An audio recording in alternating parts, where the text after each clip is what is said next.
เรื่องเล่าแบบสุ่มของมาร์คต้วนและมาร์คกับแจ็คสันเป็นคนที่กินเผ็ดไม่ได้มาร์คก็จะคอยชิมอาหารให้เสมอมาร์คจะรู้ลิมิตว่าความเผ็ดประมาณไหนที่แจ็คสันจะสามารถกินได้และแจ็คสันก็จะเชื่อใจมาร์คมากถ้ามาร์คบอกว่ากินได้แจ็คสันก็จะกินทันทีโดยที่ไม่ลังเลเลยมาร์คกับยองแจมีครั้งหนึ่งมาร์คเคยวุ่นวายกับการมองหาแผ่นมาร์คหน้าแต่ก็หาไม่เจอและเข้าใจว่าน่าจะอยู่ใกล้ๆแถวที่ยองแจนั่งอยู่จึงบอกให้ยองแจมองหาให้หน่อยแต่ยองแจกลับทำแค่เพียงมองผ่านๆและตอบว่าไม่มีแทน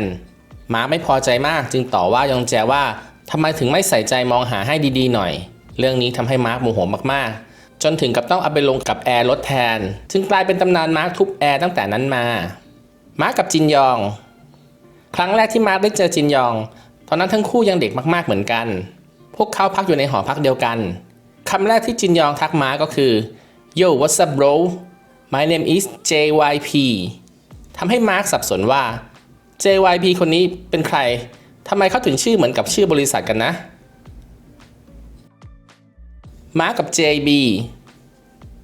มีครั้งหนึ่งมาร์คเคยเถียงกับเพื่อนที่เป็นเด็กฝึกในค่าย JYP JB มาเห็นเข้าจึงพยายามเข้าไปไกล่เกลี่ยแต่ก็ไม่รู้ว่าไกล่เกลี่ยกันแบบไหนกลับไปทะเลาะกันแทนที่ตลกก็คือเป็นการทะเลาะกันที่ต้องมีล่ามคอยแปลให้ซึ่งหน้าที่นั้นก็ตกเป็นของยองเคเดซิกแต่สุดท้ายยองเคก็สามารถช่วยเคลียร์ความเข้าใจผิดทั้งหมดลงได้มาร์คและยุกยอมในวีไลท์ครั้งหนึ่งของยุกยอมมาร์คและ JB ช่วงที่มีคอนเสิร์ต GOT7 2018 World Tour Eye on You ในประเทศไทยเมมเบอร์ทุกคนแยกย้ายกันไปพักผ่อนที่โรงแรมในห้องแยกของแต่ละคนมีเพียงมาร์คและยุกยอมเท่านั้นที่แชร์ห้องกันอยู่สาเหตุก็คือยุกยอมกลัวการที่ต้องนอนอยู่คนเดียวในห้องในโรงแรมและมาร์คเองก็ไม่ติดขัดอะไรที่จะแชร์ห้องนอนด้วยกันมาร์คบอกว่ายุกยอมเหมือนแมวขี้กลัว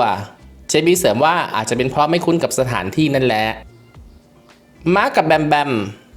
ทำไมทั้งสองคนจึงสนิทกันมากมาร์คเคยตอบไว้ว่าผมว่าน่าจะเป็นเพราะว่าผมกับแบมแบมอยู่ด้วยกันมานานที่สุดผมรู้จักกับแบมแบมตั้งแต่เข้ามาในค่าย JYP แล้วตอนนั้นพวกเราทั้งคู่จะมาถึงบริษัทก่อนใครเสมอเพราะเราสองคนไม่ได้ไปโรงเรียนโดยส่วนใหญ่แล้วพอเราตื่นก็มักจะไปบริษัทตอนประมาณ 10 โมงซึ่งช่วงเช้าก็จะมีแค่เราสองคนเท่านั้นเด็กๆคนอื่นจะมาซ้อมกันประมาณบ่ายโมงถึงบ่ายสองเราสองคนก็เลยได้อยู่ด้วยกันตลอดเราคุยกันเยอะมากมันเหมือนอยู่ด้วยกันและสบายใจ